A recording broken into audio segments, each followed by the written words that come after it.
साथियों, जय श्री कृष्ण, राधे राधे, ओम नमः शिवाय, हर हर महादेव। आप लोग स्वस्थ होंगे, आनंद होंगे, ऐसी मुझे पूर्ण उम्मीद है।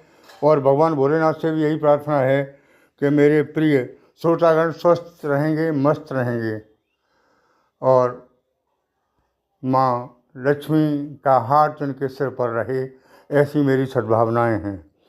साथियों, आज मैं फिर उपस्थित हूँ आपके सामने एक नई वीडियो के साथ। जैसा कि थंबनेल में लिखा है कि 15 से 28 फरवरी 2025 तक आपके जीवन की कहानी ही बदलेगी।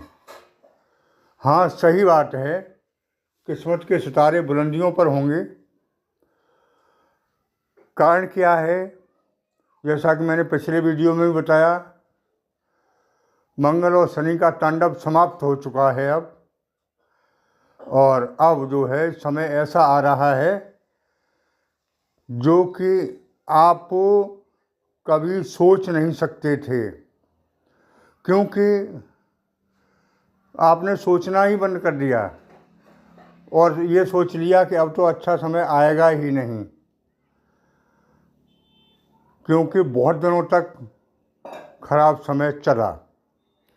तो साथियों, इस समयावधि में बहुत कुछ परिवर्तन देखने को मिलेंगे और परिवर्तन ही जिंदगी है, परिवर्तन ही प्रकृति है।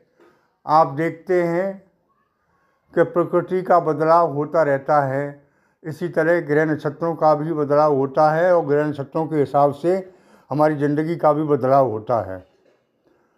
साथियों, ये ज्योतिष विज्ञान है और ये उन्हीं लोगों के लिए है जो ज्योतिष शास्त्र में आस्था और विश्वास रखते हैं।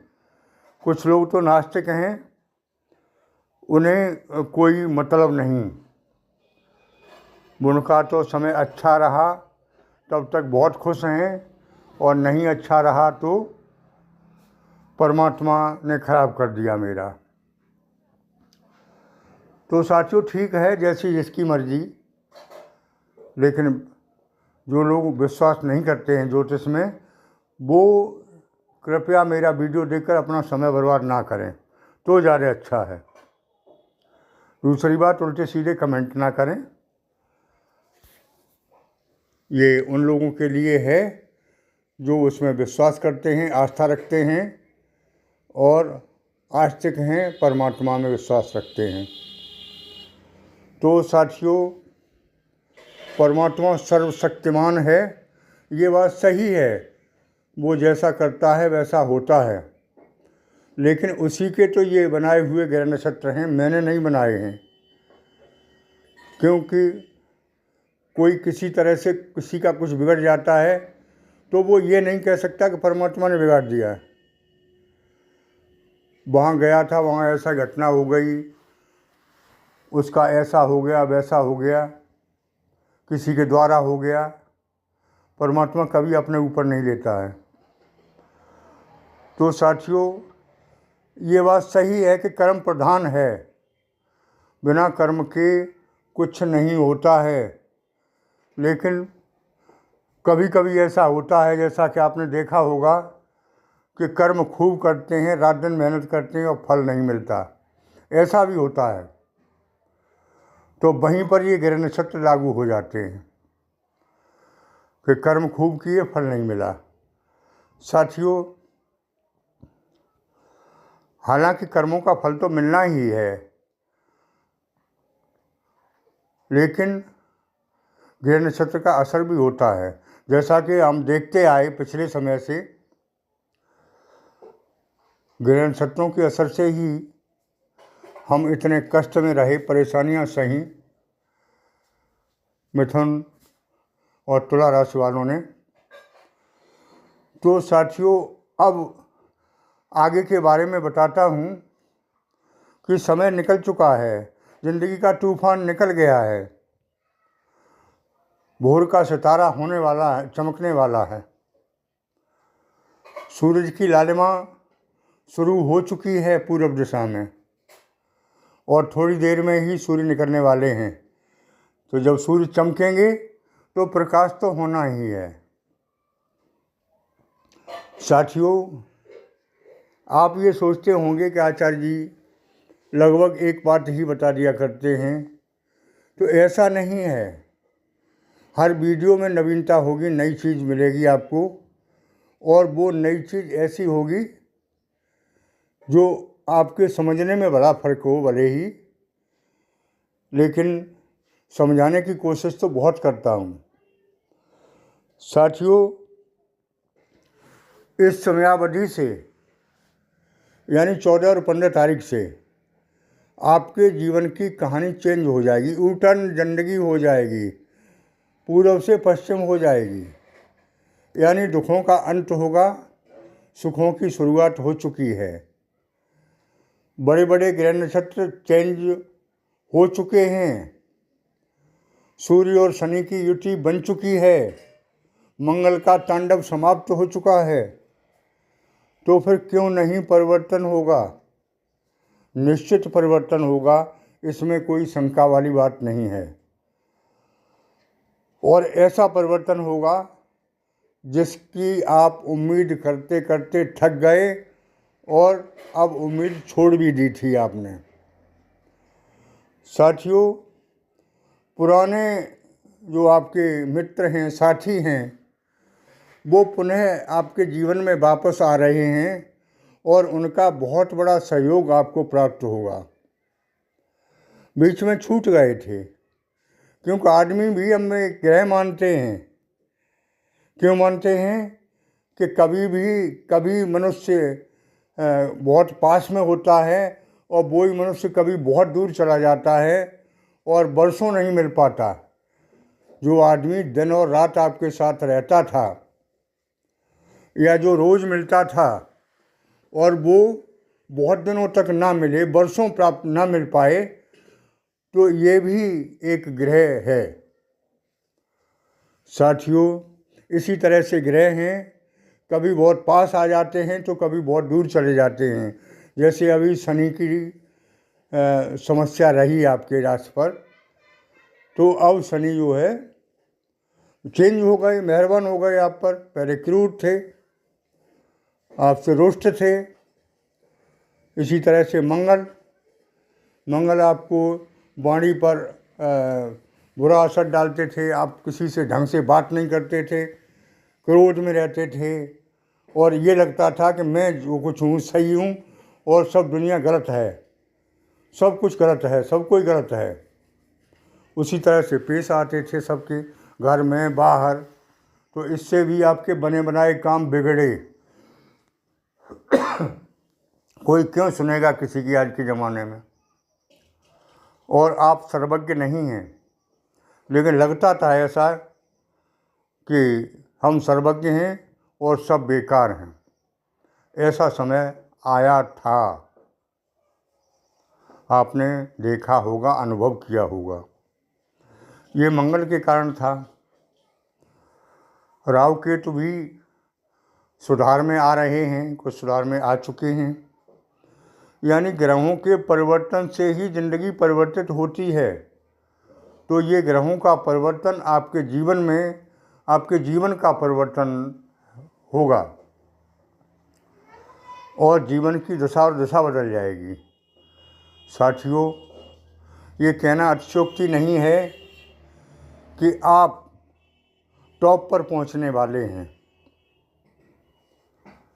आपने जो सोचे हुए थे काम और सोच कर वो काम पेंडिंग में डाल दिए कि अब इनका कुछ नहीं होना है,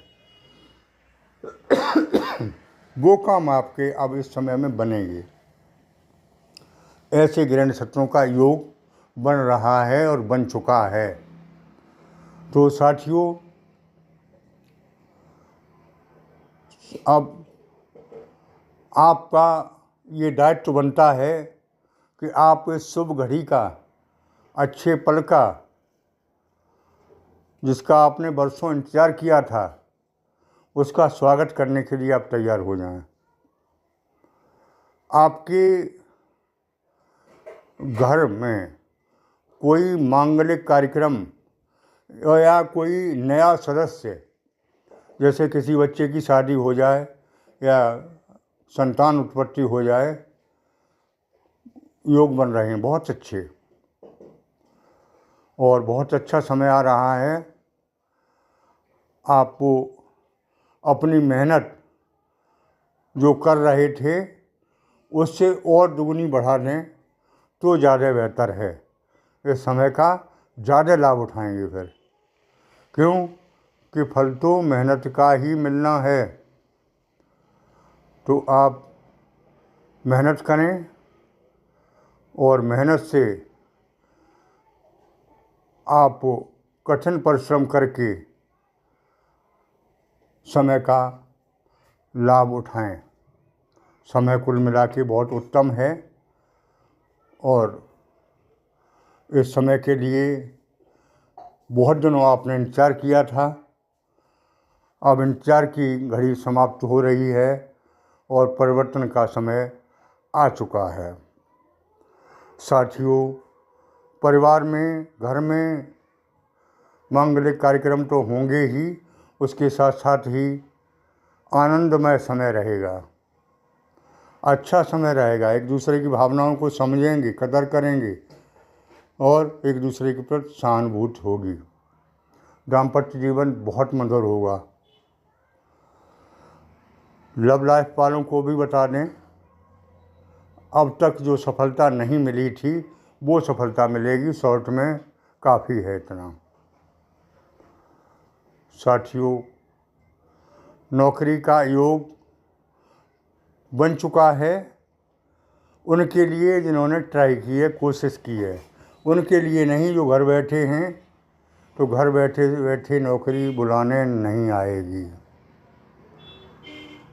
अगली बात ये है कि व्यापार में जो अब तक घाटा मिला, धोखा मिला, उसकी भरपाई होगी। कुल मिला के समय ऐसा है कि आपने जो खोया था वो अब ब्याज सहित वापस मिलने वाला है। ऐसे योग बन चुके हैं। तो साथियों, आज के वीडियो में इतना ही। मेरी बात अच्छी लगी हो तो कमेंट बॉक्स में ओम नमः शिवाय, हर हर महादेव लिखें और चैनल को सब्सक्राइब करें। चलते चलते आपको उपाय भी बता दें। उपाय बहुत सादा सिंपल है। जैसे आपके पास पैसे हों, दक्षिणा जैसी हो, भेजकर आप अपने इष्टकार या भोलेनाथ का फ़ोटो, प्राण प्रतिष्ठा किया हुआ सिद्ध फ़ोटो मंगा सकते हैं। इसके लिए कोई प्रतिबंध नहीं है कि आप पर 1000 रुपया, 10,000 हों तभी मंगाएं। जो आपकी श्रद्धा हो उसके अनुसार व्हाट्सएप पर यही मेरा फ़ोनपे नंबर है, ये भेजकर आप मंगा सकते हैं। कुंडली का विश्लेषण कराने के लिए भी संपर्क कर सकते हैं। समस्या ये आती है कि आप जो कुंडली भेजते हैं उस कुंडली पर मुझे भरोसा नहीं होता है। फिर आप कहेंगे कि आचार्य जी ने मुझे गलत बताया या आप संतुष्ट नहीं हुए। तो आप कुंडली भेजकर और अपने प्रश्न उस व्हाट्सएप के माध्यम से लिख दें, उनका मैं उत्तर देने का प्रयास करूँगा। और ऐसी बात पूछें जो जायज़ हो। पुत्र कब पैदा होगा, नौकरी कब लगेगी, ये एक्यूरेट बताना संभव नहीं है। जो बताते हैं गलत बताते हैं। हाँ, मैं इतना बता दूंगा कि इनका योग कब है, समय कब है, ऐसा कौन से समय में हो सकता है। तो साथियों, आज बस इतना ही। आगे फिर मिलेंगे नए वीडियो के साथ। चलते चलते फिर पुनः एक बार मेरे सभी साथी भगवान भोलेनाथ की कृपा से स्वस्थ रहें और मस्त रहें। आगे शिव तेरस का परम त्यौहार आ रहा है। इस दिन भगवान भोलेनाथ को प्रसन्न करने का विशेष मौका होता है। इसके बारे में वीडियो आगे आपके सामने प्रस्तुत करूंगा। और शिव तेरस के दिन विशेष हवन प्रोग्राम होता है यहाँ पर, हवन पूजन का, भगवान भोलेनाथ को प्रसन्न करने का। तो आप पूजा में भी शामिल हो सकते हैं। साथियों फिर मिलते हैं, तब तक के लिए ओम नमः शिवाय, हर हर महादेव, धन्यवाद।